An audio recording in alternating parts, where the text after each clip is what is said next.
In the violent ecosystem of mixed martial arts, a champion's legacy is usually a slow, careful construction of numbers.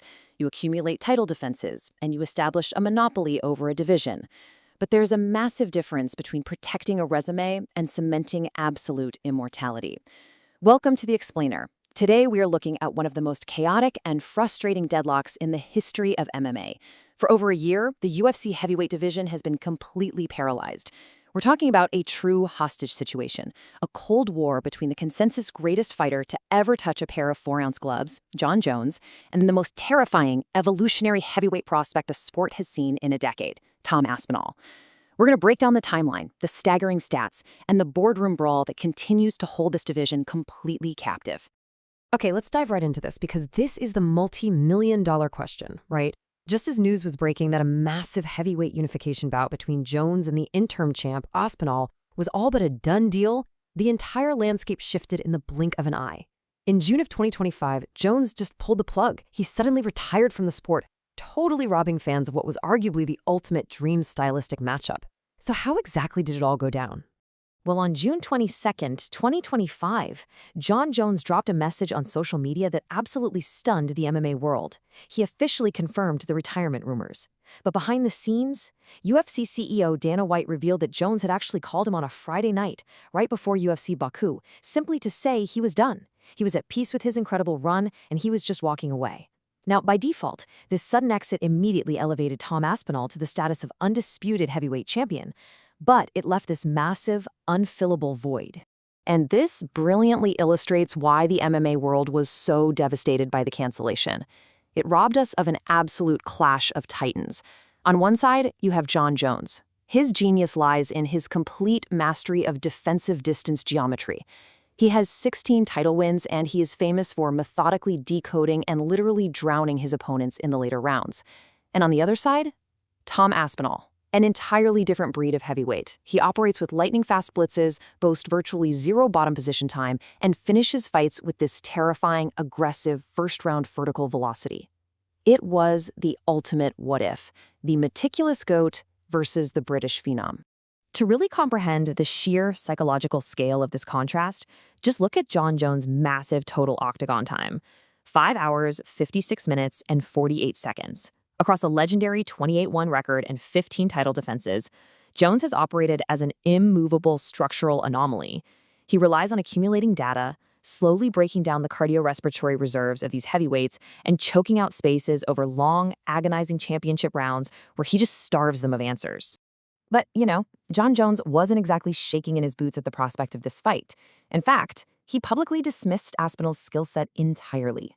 Jones claimed he had easily figured out the British fighter's offensive patterns just from watching tape. He literally went so far as to call Aspinall's wrestling and jiu-jitsu incredibly overrated and flat-out labeled him a one-trick pony.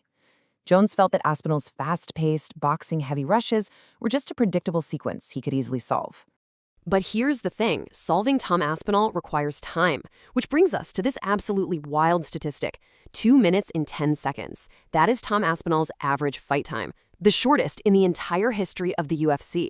Because Aspinall doesn't play the game of distance management, he deletes it entirely. He doesn't give you time to download data or read his patterns. He crosses the center line and ends the fight before his opponents can even establish a functional rhythm. Now, what's really interesting about this slide is how that microscopic fight time translates financially.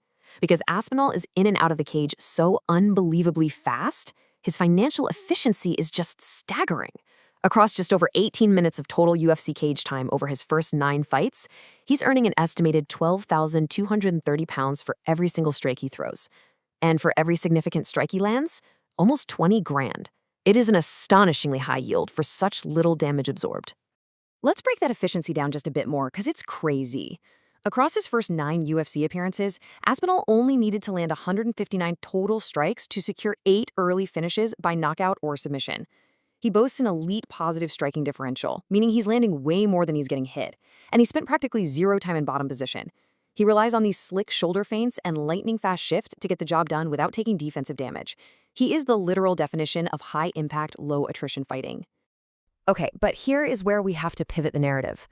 As much as we all love geeking out over athletic greatness and stylistic matchups, the reality of the fight game is a lot colder.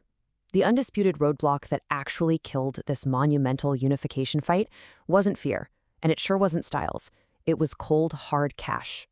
According to Jon Jones himself, the desire to fight was absolutely there. After stepping away, he actually went public to clarify his stance. He claimed he was physically ready and entirely willing to fight Aspinall, but the UFC simply refused to meet his financial valuation. By Jones's account, the promotion wouldn't budge past $15 million, a number he felt was frankly inadequate for a legacy bout of this magnitude, and that led to a complete breakdown in negotiations. So the crucial point is that we've got two very different versions of this boardroom brawl. Tom Aspinall strongly pushed back on Jones's narrative. While Aspinall agreed that Jones wasn't scared of the matchup, he gave him that respect, he claimed that Jones was actually offered a staggering $30 million for the fight. This massive discrepancy in their accounts leaves all of us wondering exactly what was being said behind closed doors. So, with Jones out of the picture, you'd think the division would just, move on with its new undisputed champion, but it hasn't, not even close. Since Jon Jones walked away, the current state of the heavyweight division has been left with way more questions than answers, which naturally leads us to ask, is Tom Aspinall actually ever going to defend this belt? The reason for the massive stall is exactly what media outlets are calling a heavyweight hostage situation. First off, Aspinall has been sidelined since October of 2025.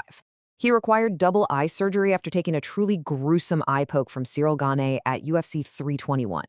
But then, the plot thickens. In March of 2026, powerful boxing promoter Eddie Hearn officially stepped in and took over as Aspinall's manager. And Hearn immediately went to war with the UFC's standard pay structure, throwing a massive wrench into Aspinall's return. Eddie Hearn has drawn a hard line in the sand, and his stance is incredibly aggressive. He publicly refused to let Aspinall fight under the terms of his current UFC contract. He argues that athletes shouldn't risk their long-term health for, in his exact words, 1/50th of the revenue. Hearn is flat out demanding that the UFC drastically rethink their compensation model for their undisputed heavyweight king. So right now, Aspinall is effectively benched until a brand new financial agreement is reached. Let's zoom out and see how this builds, because the trajectory here is just bizarre. In June 2025, Jones retires, making Aspinall the undisputed champ. By October, Aspinall is severely injured. Fast forward to March 2026, and Eddie Hearn completely freezes his return. And through all of this chaos, the UFC is stubbornly looking ahead to a massive, historic event targeted for July 2026. And just when you thought this division couldn't possibly get any more complicated, bam, we get a massive plot twist.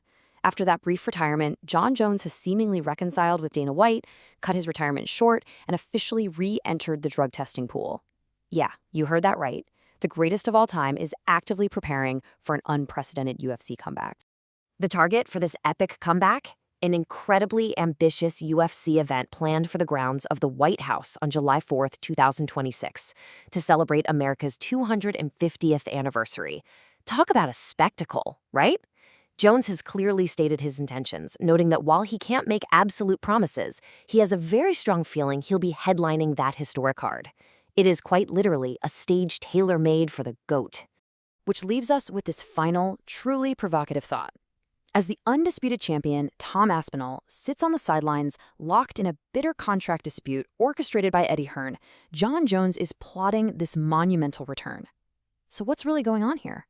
Was Jones's brief retirement a calculated move to preserve his legacy away from the terrifying speed of Tom Aspinall? Or was it simply a strategic pause, a power play to force the UFC into giving him the ultimate payday for a 2026 mega event? The heavyweight division remains a hostage to boardroom brawls, and honestly, we're just left waiting to see who blinks first. Thanks so much for joining me on this explainer, and keep your eyes peeled as this crazy story continues to unfold.